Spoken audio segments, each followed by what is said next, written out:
Olá pessoal, nesse vídeo eu vou começar falando sobre uma resenha de um livro, que é o livro do Henry Gumbel, Books and Readers in the Early Church, A History of Early Christian Texts, da Yale University Press, 1995. Então ele vai contar a história dos livros cristãos, e aí vai contar também a história dos livros, lá na época de Roma, na época do primeiro século. Então vai dar um cenário desse contexto, né? Então aqui nessa primeira parte, eu vou tratar de uma questão que muitas vezes é muito colocada, as pessoas têm uma noção errada de como é que era o contexto de distribuição de livros naquela época, né? Então a ideia de que o cristianismo ele fazia dinheiro com os livros, era uma forma de arrecadar dinheiro para as igrejas, ou que como é que aqueles pescadores iam escrever livros em série, isso precisava contratar vários escribas, e como é que teria esse dinheiro, esses recursos, né? Bom, o argumento de que os cristãos eles eram ignorantes, né, ele é um argumento muito usado pelo Bart Ehrman. Ele alega que os primeiros cristãos eles eram homens sem instrução, e aí usa a passagem de Atos 4:13, que se refere a Pedro e João como homens sem letras, agramatos, tá?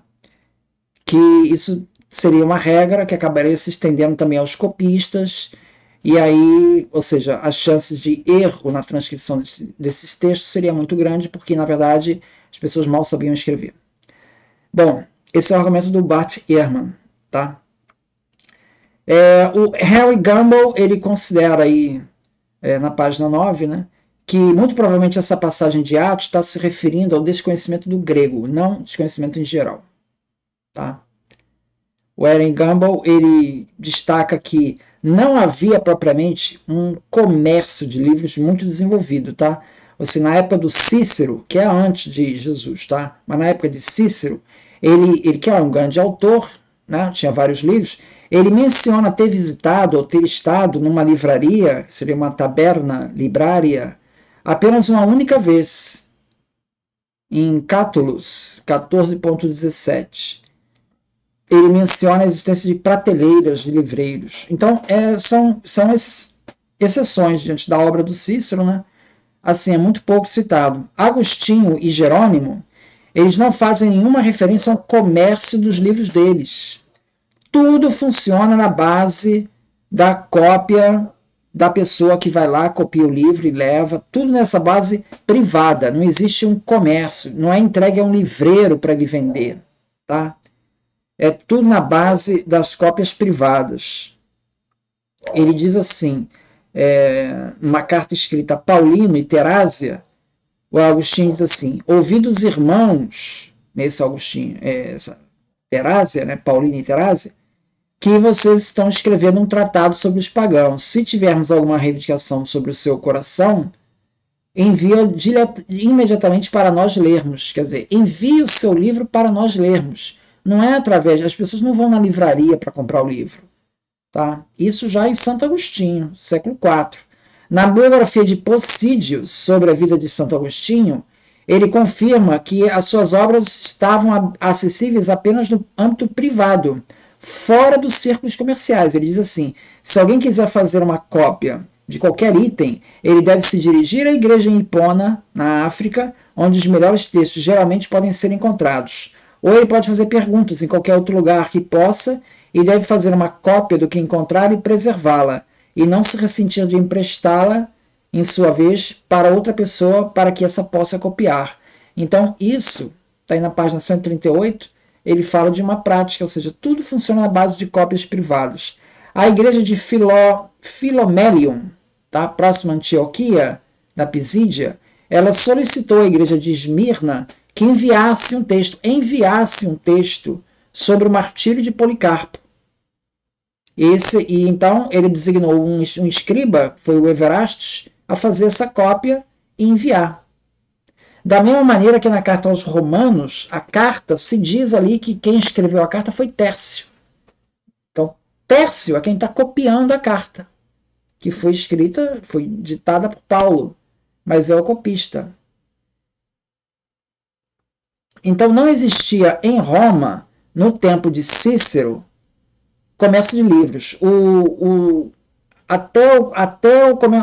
tempo de Cícero começa a existir. Antes dele não tem. E Cícero está aí entre 100 a.C. a 40 a.C. Então o que você tem são cópias copiadas por escribas, né? A situação começa a mudar na época imperial. Plínio, na Epístola 11.2, ele menciona a presença de livreiros nas províncias. Plínio já está lá por 110, por aí. Tá? Henry Gamble ele argumenta que não havia uma literatura popular, pois o livro era caro e restrito a uma elite. Então, a própria leitura desses textos não era a leitura que a gente faz hoje. Hoje você vai na livraria, pega um livro e você vai ler sozinho. Né? Isso era raro naquela época. A leitura silenciosa em um ambiente privado não era regra. A regra era você pegar um livro e você chamar os teus amigos e fazer uma leitura em voz alta, que é o que acontecia nas assembleias cristãs. Eram igrejas domésticas, na casa de uma pessoa, lia-se a escritura em voz alta. As pessoas não liam livros sozinho, leitura silenciosa, não lia. E, inclusive, a pessoa, quando fazia isso, privadamente, ela lia em voz alta. Olha que coisa interessante. Ela está sozinha com ela, mas o hábito era da pessoa ler sempre em voz alta. Tá? Então, o Henry Gamble ele vai falar que essa prática de leitura coletiva, isso acabava atenuando os efeitos do analfabetismo, porque muita gente não sabia ler. Mas essa prática de leitura coletiva meio que atenuava esses efeitos, porque as pessoas, mesmo que não soubessem ler, elas acabavam tendo acesso a essa literatura. Era uma maneira de amenizar esses problemas de analfabetismo. Então, o Henry Gamble ele mostra que os autores dificilmente poderiam ter algum lucro com a venda de seus livros. Então, você já tem, na época de Jesus, já começa a ter círculos comerciais aí. Pessoas que vão vendendo de casa em casa, não é uma livraria para vender assim ainda. Eram pessoas que vão pegando os livros e vendendo de casa em casa. Tá? O autor, onde que ele vai ganhar dinheiro? Ele vai ganhar dinheiro na patronagem. Na patronagem, que não tem qualquer relação com o comércio dos livros. Quer dizer, se você tira alguns poucos autores, poderiam ter realmente algum ganho com essa venda de livros.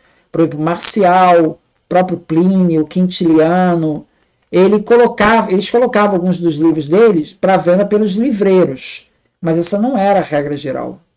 No início do período imperial, o termo librarius designava tanto o copista quanto o livreiro.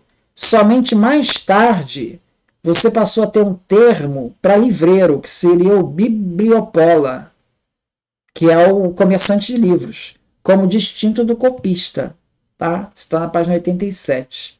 Eusébio de Cesareia, História Eclesiástica 4:23-11, ele se refere ao testemunho de Dionísio de Corinto, em 170 depois de Cristo, né? Recomendando ao bispo romano Sóter que faça a leitura pública da carta enviada através de Clemente. Então, essa questão da leitura pública.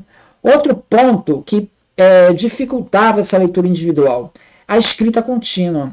O texto, ele não separava as palavras. As letras era tudo corrido.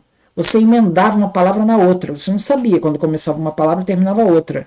Então, essa scriptio contínua, sem a separação das palavras, ela tornava ainda mais difícil a leitura para aqueles que não conheciam o texto. Então, mesmo que você fosse alfabetizado, se você pega um texto que você nunca viu na vida, tu vai ter dificuldade em ler esse texto, porque tu não sabe quando é que termina e começa as palavras.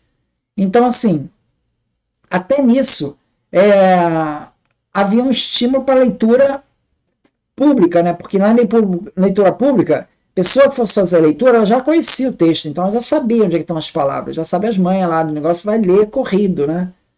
Então você ficava preso também por causa dessa questão da escrita contínua. Na literatura cristã, a troca de cartas vai ser frequente. Você vai ter várias cartas ali de Paulo que ele recomenda que sejam lidas nas igrejas. As próprias cartas paulinas foram entregues às igrejas, e em algumas ele faz recomendação para que sejam lidas publicamente, né?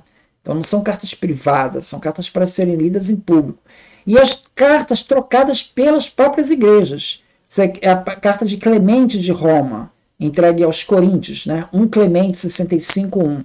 Ele fala dessa troca de cartas, né? Inácio de Antioquia, os Filipenses 11:1, aos Esmirnianos 12:1, Policarpo 8:1, Policarpo aos Filipenses 14:1. Tudo isso são correspondências, cartas trocadas entre diferentes igrejas, né?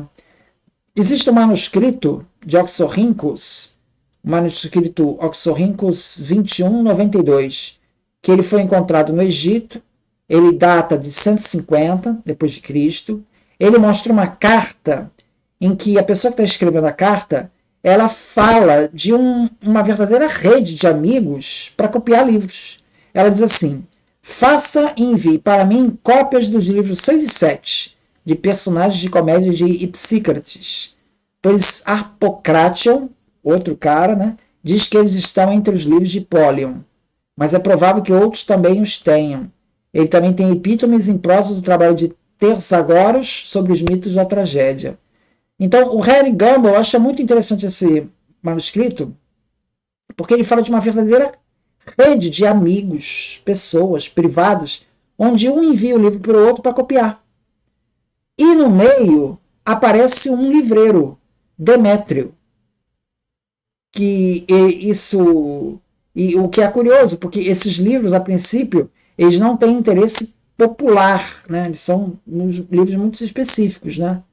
E, no entanto, tem um livreiro ali no meio. Então, já identifica ali meio que uma mistura entre interesses privados e comerciais ali, uma transição, né? Já a transição. Outro ponto que o Gamble observa nos textos cristãos é como é que isso se difundia muito rapidamente. Ele pega, por exemplo, Irineu de Lyon, que está ali na França, na Gália, tá? Ele conhecia as apologias de Justino, de Taciano, de Teófilo, tá? Que estão longe dali, não estão ali na França. Então, estão escritas há pouco tempo. Da mesma forma que Tertuliano, no norte da África, também conhece esses textos, né? Teófilo, ele compôs um livro, Ad Autolicum, em Antioquia, em 180. E esse livro já é do conhecimento ali do Irineu, quer dizer, é quase que no mesmo ano, quer dizer, assim, essas cópias estão difundindo, né? O Martírio de Policarpo, escrito por volta de 60, também teve rápida difusão. Então esse é outro efeito particularmente interessante ali nas igrejas cristãs, né? Esses textos estão circulando com uma rapidez assim bastante grande, né? E tudo sendo feito na base da cópia. Então, o início do vídeo que eu falei a questão do comércio dos livros, né? Esses livros cristãos, eles estão fora dos círculos comerciais, que ainda são muito tênues, né? Mas estão fora. Então, não há necessidade de uma aprovação de Roma para você escrever esses livros ou copiar esses livros. Isso aí está sendo tudo feito no âmbito privado. Então é isso. Muito obrigado, então.